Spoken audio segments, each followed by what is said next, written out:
তনুজ কিচেনে আপনাদের সবাইকে স্বাগত। আর আজকে আমি আপনাদের সাথে শেয়ার করব পালং পনিরের রেসিপি। একদম সঠিক পদ্ধতিতে কিভাবে পালং পনির বানালে রঙটাও সুন্দর থাকবে আর টেস্টও খুব সুন্দর হবে, তো সেটাই আজকের আপনাদের সাথে শেয়ার করব। পালং পনিরের রেসিপি কিন্তু আমার চ্যানেলে আগেও দেওয়া আছে, সেটা অন্যরকমভাবে বানানো, আর আজকের রেসিপিটা কিন্তু একদম অন্যরকম। তো অবশ্যই রেসিপিটা বাড়িতে বানিয়ে দেখবেন আর আমাকে অবশ্যই কমেন্ট করে জানাবেন কেমন লাগলো আপনাদের এই রেসিপি।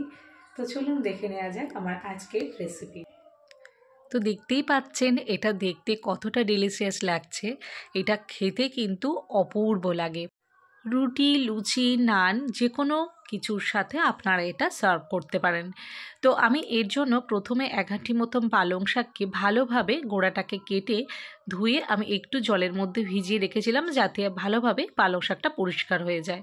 তারপর এদিকে আমি কড়াইতে দিয়েছিলাম জল গরম হতে। জলটা ভালো মতন গরম হয়ে যাওয়ার পর আমি এখানে দিয়ে দিলাম 1/2 চামচ পরিমাণ বেকিং সোডা আর দিলাম 1 চামচ পরিমাণ লবণ। এই বেকিং সোডাটা দেওয়ার কারণে পালং শাকের সুন্দর সবুজ রঙটা বজায় থাকবে। তারপর আমি এর মধ্যে দিয়ে দিলাম ধুয়ে রাখা পালং শাক। সমস্ত পালং শাক এর মধ্যে দেওয়ার পর আমি এদিকে আইস ওয়াটার রেডি করছি। এখানে আমি অনেকগুলো দেখতে পাচ্ছেন আইস কিউব আমি নিয়ে নিয়েছি, জলের মধ্যে দিয়ে দিয়েছি। আর এদিকে পালং শাকটা একটু সেদ্ধ হয়ে যাওয়ার পর এর মধ্যে দিয়ে দিলাম আমি 2 মুঠো মতো কাজু বাদাম। অবশ্যই কাজু বাদামটা ব্যবহার করবেন। কাজু বাদামটা দেওয়ার পর গ্যাসের ফ্লেমটাকে একদম লোতে রেখে 5 মিনিট পর্যন্ত ওয়েট করে তারপরে এটাকে জল থেকে ছেঁকে তুলে নিতে হবে। তো আমি 5 মিনিট পর এটাকে জল থেকে আমি ছেঁকে তুলে নিচ্ছি, আর এবারে সেই আইস ওয়াটারের মধ্যে পালং শাক আর কাজু বাদামটাকে আমি দিয়ে দিয়েছি। এইভাবে 2 মিনিট রাখার পর তারপর ভালোভাবে জল থেকে এটাকে তুলে নিতে হবে। খুব ভালো করে চিপে নিতে হবে যেন জল না থাকে। তো আমি খুব ভালো করে চিপে এটাকে তুলে আমি মিক্সির মধ্যে দিয়ে দিচ্ছি।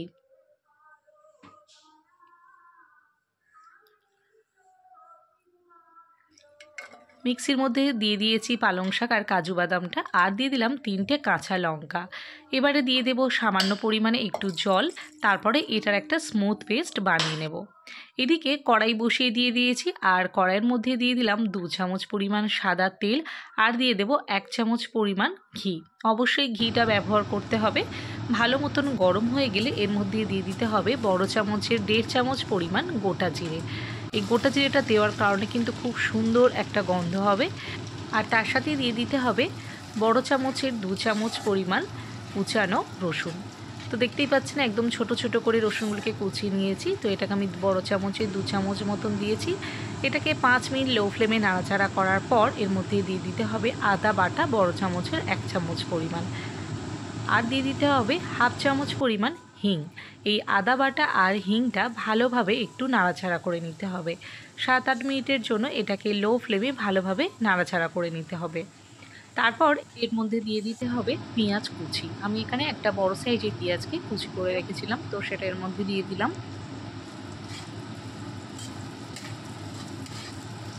পেঁয়াজের কালারটা যতক্ষণ না চেঞ্জ হয় ততক্ষণ পর্যন্ত এটাকে মিডিয়াম ফ্লেমে নাড়াচাড়া করে নিতে হবে।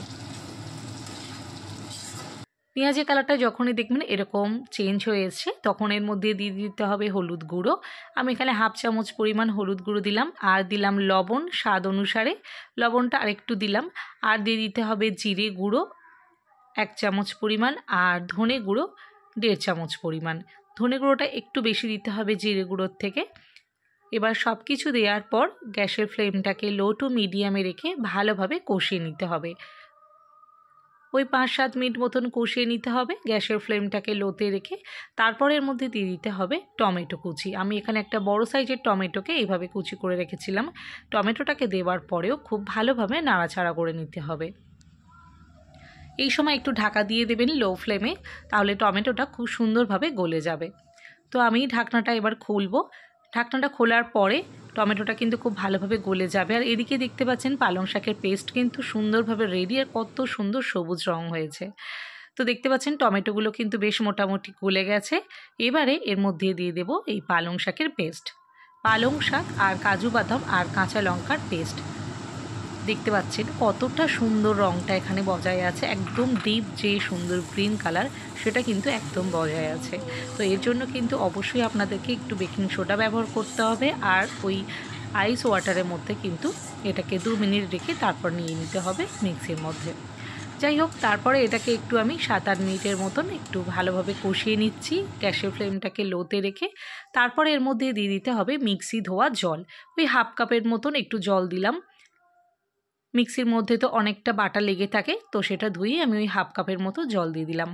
এবারে গ্যাসের ফ্লেমটাকে লো টু মিডিয়ামে রেখে এটাকে ওই 7-8 মিনিটের মতন একটু নাড়াচাড়া করে নিতে হবে। তারপর এর মধ্যে দিয়ে দিতে হবে ড্রাই কাসুরি মেথি। এই কাসুরি মেথিটা অবশ্যই দেবেন, এর জন্য কিন্তু খুব সুন্দর একটা ফ্লেভার আসে। এবারে এই কাসুরি মেথিটা দেওয়ার পর ভালোভাবে একটু 2 মিনিটের জন্য নাড়াচাড়া করে নিতে হবে। তারপরে এর মধ্যে দিয়ে দিতে হবে পনির। আমি এখানে 300 গ্রাম মতন পনিরকে টুকরো টুকরো করে কেটে নিয়েছিলাম। এবারে সমস্ত পনির এর মধ্যে দিয়ে দিতে হবে। এখানে কিন্তু পনির আগে থেকে ভাজলে হবে না, কাঁচা পনির ব্যবহার করতে হবে। তো সমস্ত পনির আমি এখানে দিয়ে দিয়েছি, দেখতেই পাচ্ছেন। খুব সহজ একটা রেসিপি, কিন্তু খুবই সুস্বাদু একটা রেসিপি। আপনারা অবশ্যই কিন্তু এটা বাড়িতে ট্রাই করে দেখবেন। তো সব কিছু আমি খুব ভালোভাবে নাড়াচাড়া করে নিচ্ছি।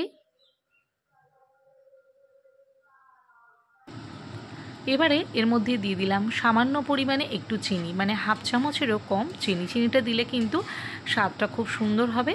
চিনিটা দেওয়ার পরে খুব ভালো করে মিশিয়ে নিতে হবে সব কিছু। তারপরে এর মধ্যে দিয়ে দিতে হবে বাটার। এই বাটারটাও কিন্তু অবশ্যই ব্যবহার করবেন, তাহলে কিন্তু খুব সুন্দর একটা ফ্লেভার হবে। তো এটা অবশ্যই ব্যবহার করবেন, স্কিপ করবেন না। তারপরে গ্যাসের ফ্লেমটাকে অফ করে দিতে হবে আর বাটারটার সাথে সব কিছু খুব ভালো করে মিশিয়ে নিতে হবে। ব্যাস, এবার কিন্তু এটা সার্ভ করার জন্য একদম রেডি। একদম গরম গরম দেখতে পাচ্ছেন, পুরো ধোঁয়া উঠছে। ঠিক এই রকম সময় আপনারা রুটি, লুচি বা পরোটার সাথে এটাকে পরিবেশন করবেন।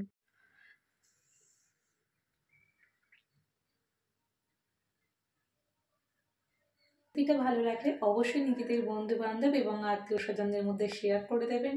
আর এরকম নতুন নতুন রেসিপি পাওয়ার জন্য আমার চ্যানেলকে অবশ্যই সাবস্ক্রাইব করে রাখবেন, পাশে থাকা বেল আইকনকে প্রেস করে রাখবেন। আজ এই পর্যন্ত, দেখা হচ্ছে পরবর্তী ভিডিওতে। সবাই খুব ভালো থাকবেন, সুস্থ থাকবেন, টাটা।